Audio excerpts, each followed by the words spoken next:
What's up everyone, Chris coming to you from Salty Island, and it has been a few months since we have done an update on the 30k project. As you saw in the intro video, I have been slowly painting in between working on other projects that have caught my attention. But before we get into the video, do us a favor, we would really appreciate a like on the video, and if you are painting 30k, then you should probably hit the subscribe also, so you don't miss the upcoming content. As 2020 wraps up, we are about to jump right back into both 30k and 40k content. The announcement of Arcs of Omens has really piqued my interest, and yes, I needed a bit of 40k break in the latter half of this year, but with the last of the codexes on its way, and the lure of a true narrative campaign, I am all here for it.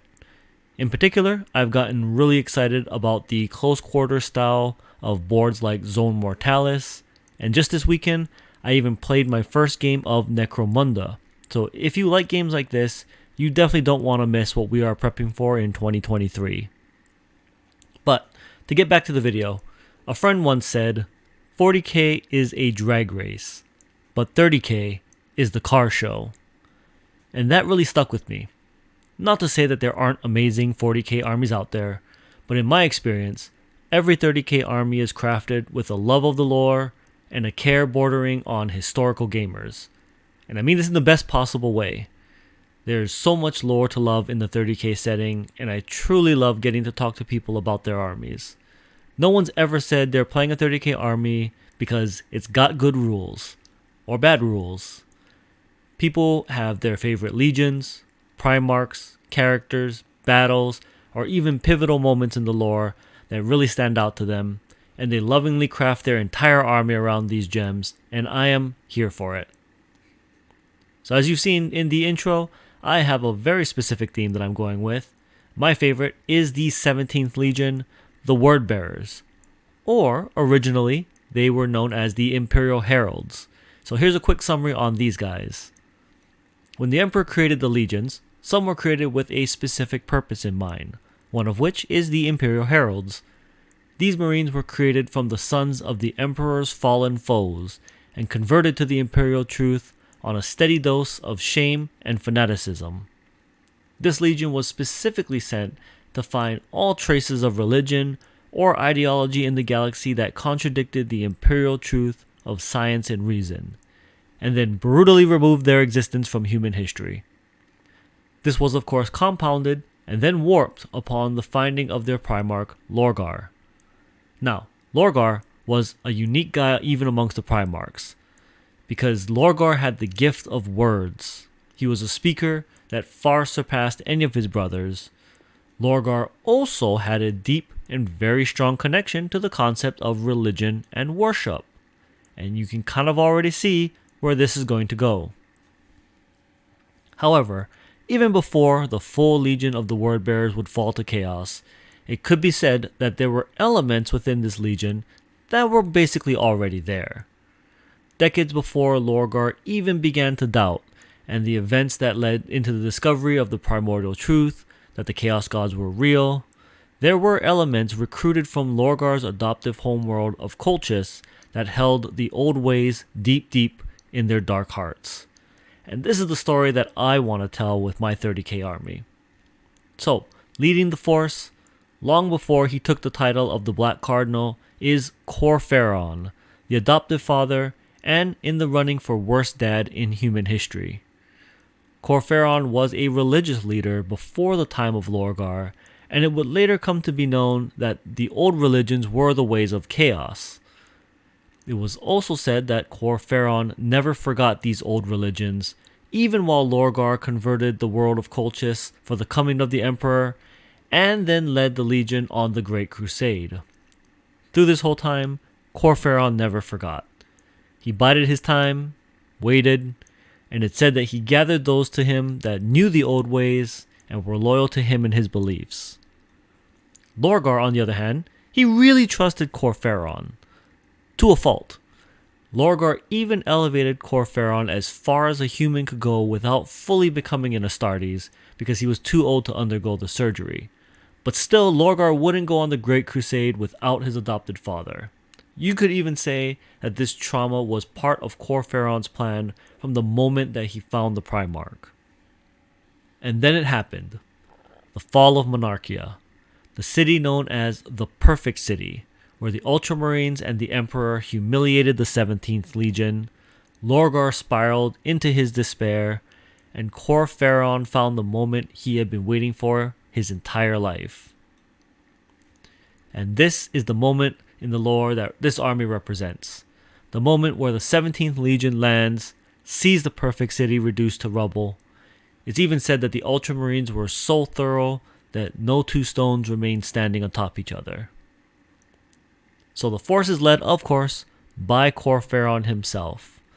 One of the interesting things is that even in the Horus Heresy art books, Kor Phaeron, as well as the special unit, the Ashen Circle, are always depicted in the original colors of the Imperial Heralds, rather than the traitor red of the Wordbearers.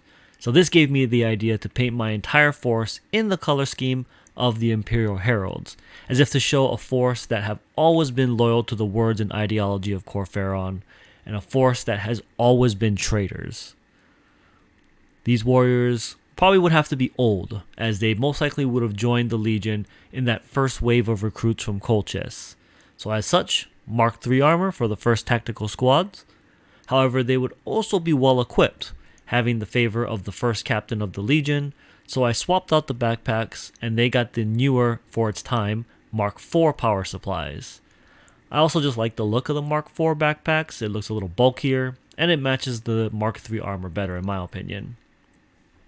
Sargent, equipped with Artificer armor, go figure, and a Lightning Claw that I converted from the 40k Warp Talon sprue that I had lying around. And of course, the unit gets the brand new plastic Demos pattern Rhino, multi-Melta up top. And if you are wondering, yes, the interior of the Rhino is painted. I do want to quick give a shout out. Pop goes the monkey. That's where I got those Mark III pre-Heresy shoulder pads, as at this moment they have not adopted the Book and Demon's Head icon, and Forge World only sells this style of icon on the Mark IV shoulder pads. I wanted the Legion symbol to match Kor Phaeron's armor. The latest model I then completed is the brand new plastic Leviathan. After a lot of bouncing back and forth about the loadout I wanted, I went with the all close combat version. Claw and drill. Kor Phaeron is one of the biggest haters in the galaxy, and I feel like a rampaging Leviathan would be just the sort of thing he would send into the enemy cities to make sure any false idols would be torn down and stomped to dust. And that's what is complete right now. One more shout out, Gamer's Grass. That's where I got all the bases for this army from. Unfortunately, they don't have the 80mm base. It's just not a size option, and that's what the Leviathan's on. So I could either go with the base for the normal Dread, which is a little too small, or the size up, which is a 100mm base, which, yeah, it's bigger, but I actually kind of like how it looks on this base. It's got a very big and imposing feel. If people have an issue with it when it comes to gameplay, I understand. It does kind of have a bigger footprint because of this. I've got the original base that I could use for a polite game, but while it's on display, I think it looks amazing. I really like the ruined and dusty streets that represents what's left of the city of Monarchia. And the armor of the 17th, as you can see, it's all clean. It's not like they're in a battle right now. However, there's a layer of red dust that coats the ground and the foot of the armor, kind of representing the aftermath of the destruction that's everywhere. I love how it came out. And like I said, this army represents that very moment when the Primarch Lorgar is broken, and in that same moment, Kor Phaeron finds his destiny. So, what's next?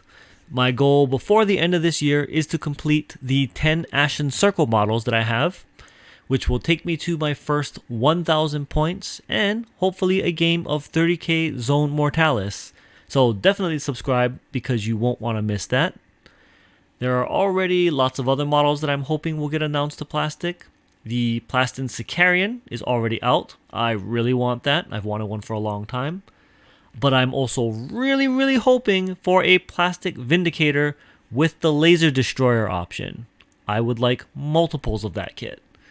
I have also heard rumors again, completely rumors, of a plastic Typhon, which kind of makes sense because we already have the plastic Spartan.